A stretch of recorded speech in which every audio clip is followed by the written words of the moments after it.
You're listening to part 2 of a conversation between Scott Jacobson, a lover of bands and a maker of music videos, and Tamara Federici, producer of Every Band Ever, already in progress. A band for me that I could never get into in high school when, I knew people who are actually into them. I didn't really appreciate them until maybe it was just a few years ago, uh, is The Cure. And they sort of tower over a lot of these other 80 bands. They are 80s bands. They are, some would say, probably the quintessential like 80s alternative band. Um, and they're kind of fascinating because they're a little bit schizophrenic in terms of just like they have the poppy songs are the poppiest things you've ever heard, and then but their bread and butter are these like long um, gothy dirges, and those are great too. Um, but they almost like for me, they almost come across listening to an album like Pornography as like the Grateful Dead of goths, where they can go on and on and on, and it's kind of a cool flavor, but it can get overwhelming. But I mean, I'm just like I haven't talked to you about it yet. Obviously, have you ever crossed paths with those guys? Sure. They're actually, I mean, these people that you're mentioning are all people that I have good memories of working with, instead of like sometimes you get really weird memories, or like the police, it was weird. Like other things, it's kind of like not the best news, but these guys are all like Robbie Smith is fantastic. He's like you're saying, he's just like it's a special goth moment. Like it's happy, it's happy songs for sad people. Wow. So you call him Robbie? Yeah, I mean he prefers to be called Robbie. First of all, you said that it was weird working with the police. Could you tell me? I mean, I don't mean to. You don't have to. I don't mean to pry. I don't want you to tell tales out of school. But was it They're just Sting? difficult. I mean, it was Sting, but it was all of them. Like Synchronicity, that was like literally like Ghost in the Machine is about Sting believing that there is a ghost in a Mac Classic 2. Like that is legitimately Wow. that's how it Wow. worked. Yeah. So it's not a metaphor. Wow. No, he just thought there were ghosts in Max. So, but he was also difficult. He was just really, it's not a joke that he was riding it on a horse. Like he's riding a horse into the recording studio. And then at one point we had to get down into like, don't, I gave them all sticks, and it was like, instead of yelling at each other, just, like maybe lightly poke each other and then let's get back to business.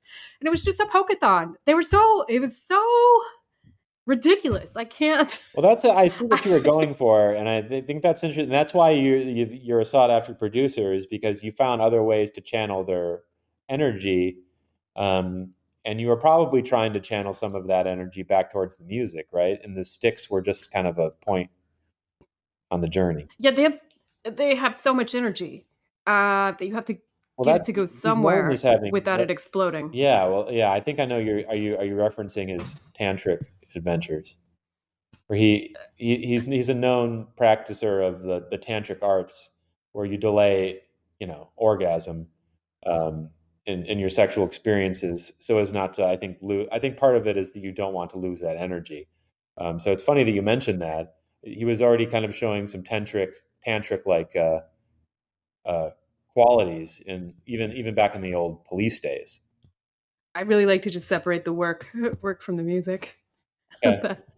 The no, the tantrums. That's what I was Oh, saying. tantrums. Okay. Oh, Tantrums, interesting. not So the he did tantrums. tantra and tantrums, or maybe Right. Yeah. Maybe it's both that makes up the man. yeah. Oh, this is already fascinating, and I'm learning like He's half tantra, half tantrum. yeah, that's amazing. All right, but I don't want to I get too into the police Yeah. because I I would actually say hate don't them. forget synchro. God, what is that? Synchronicity. Symphonicities. I think it's symphonicities, tantra, and tantrums. Do you know symphonicities? That he that I only did a day on and left. That was his. He did.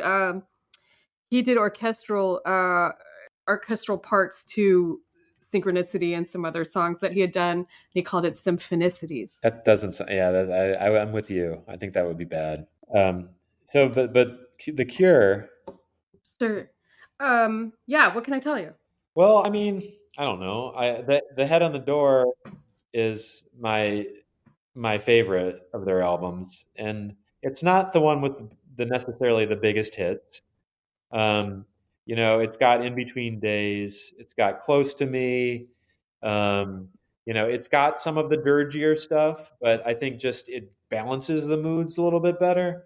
I don't know. I just want to know what it was like to make an album that I think shows The Cure doing at their very peak, doing everything that they do well together. Yeah, at their peak, I actually told him to channel his inner sixth grade girl, and that was going to be the best way to get out this type of an angst and gothiness was to go straight into what that might have been like. And so he journaled and like in a scented diary for during that peak time. Do you So remember every the time he scent? thought he was, I do, but I don't I'm know how to sorry, describe I'm a it. super It's fan, and so I ask these questions. no, I'm no, no, trying to no, be no. there It's in the moment gonna, with you, and I want to smell the diary. yeah.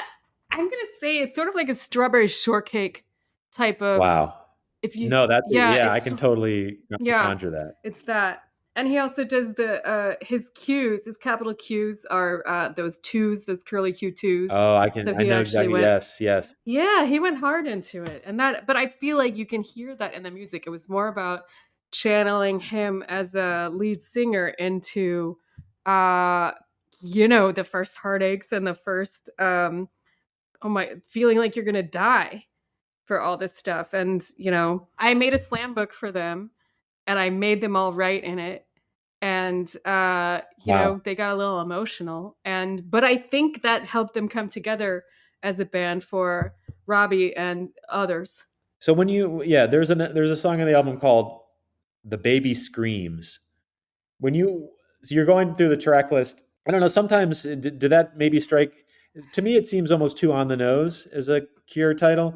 How is it tough not to veer into like self parody when you're working with a genius like that who he does so much so much of what he does is great, but then every once in a while he tips over just a little bit into the not great.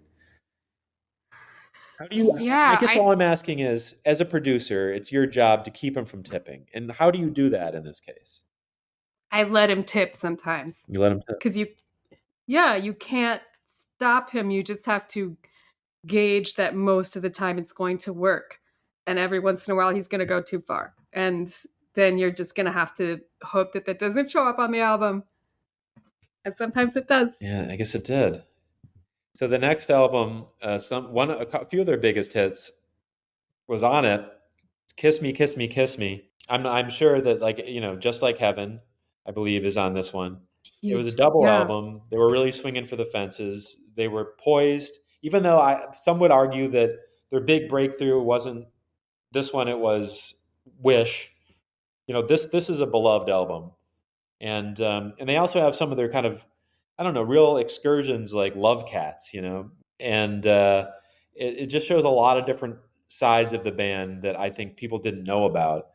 And I just want you to walk me through, like, as a producer of a double album, and you're dealing with all this abundance. Like, how do you marshal it? How do you again? I think I'm wondering, with a band like this, just is there any steering of the ship, or do you just let them go? All right. So we put every song on that album onto a cootie catcher. And then we would do, One of you those know, things that you play with in school. That's right. It's paper. You have to lift up, like amateur origami. Yeah. Wow. Okay. yes, A cootie right. catcher. So we would choose the song that we were going to work on that day based on the cootie catcher. And from that we would work from there, and it was sort of, we would see how far we could get in a week. The one, I guess, Just Like Heaven was such a big hit, and it's so happy for being uh Robbie. You know what I mean? It's sort of he's a master at emotional moodiness. And that particular song, I feel like it feels really good Yeah. in a way that Friday I'm in Love was fake. That one sounds kind of real. Oh, interesting. You're taking a swing at. Did you produce Friday? I did. I did, but I don't. I know why we did that. But that was for more commercial reasons. And this was more like him kind of playing to his strengths. Wow. Okay. I mean, like the thing I liked about the other one, Kiss Me, Kiss Me, Kiss Me, I think the magic about that wasn't in how we were producing it. It was that, teens added the goth to their name. Like all of a sudden we had Ned the Goth. And I feel like a lot of that, like the addition of like the goth, it is based on the power of how popular these songs got. Wow. So even though I don't think he ever says goth in his music ever. No, But he never specifically has a song he's about not like, being that's goth. me. Yeah, He doesn't self-identify as goth. We've He kind of filled that in self-identifies our memories. It's one of those things where it's right.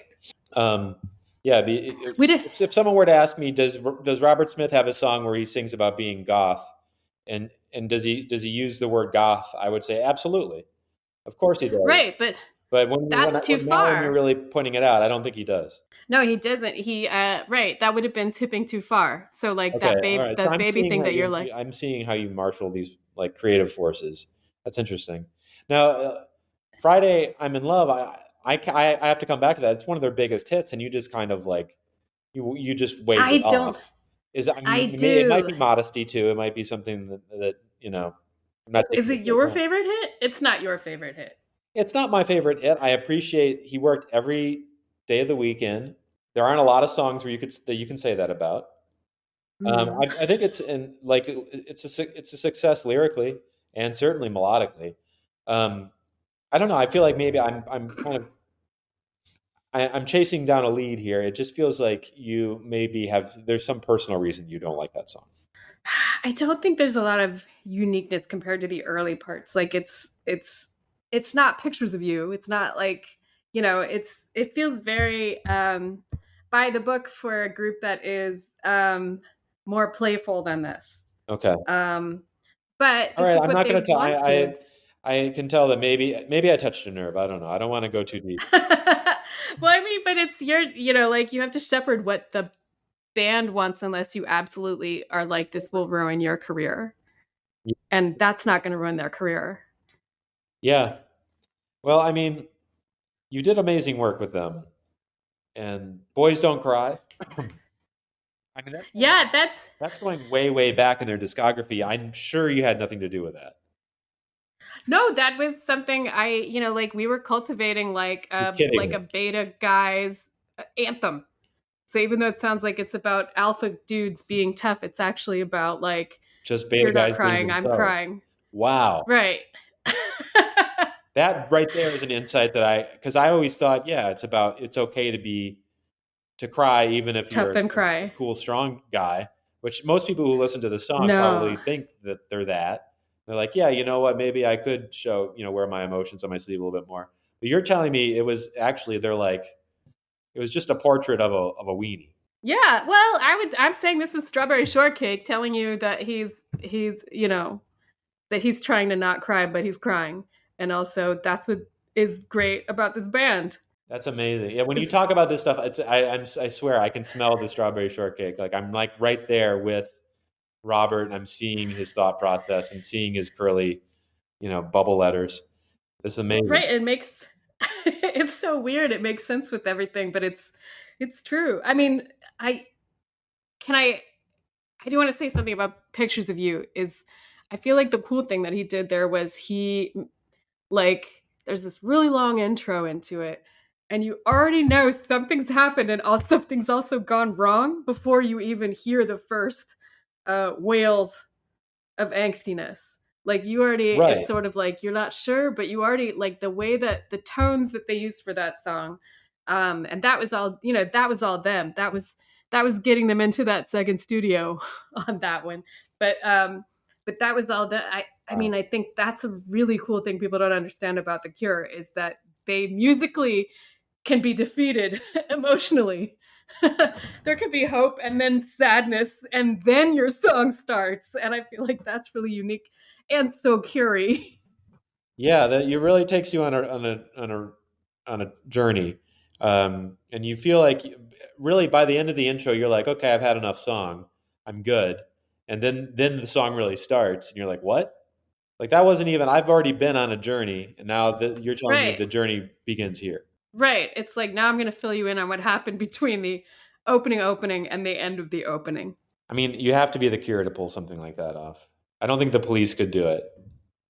I don't think so either. They just be poking each other. Exactly. Tune in next week for part 3. Scott Jacobson is an executive producer on Bob's Burgers, which is entering its 13th season on Fox. And Tamara Federici is still a golden god. The editor is Will Velasquez. The audio engineer is Clark Jackson. For updates, or to suggest a band, go to Every Band Ever on Instagram. Thanks for listening. See you next week. Slap it, flip it, rub it down, oh no. The girl is gonna do me.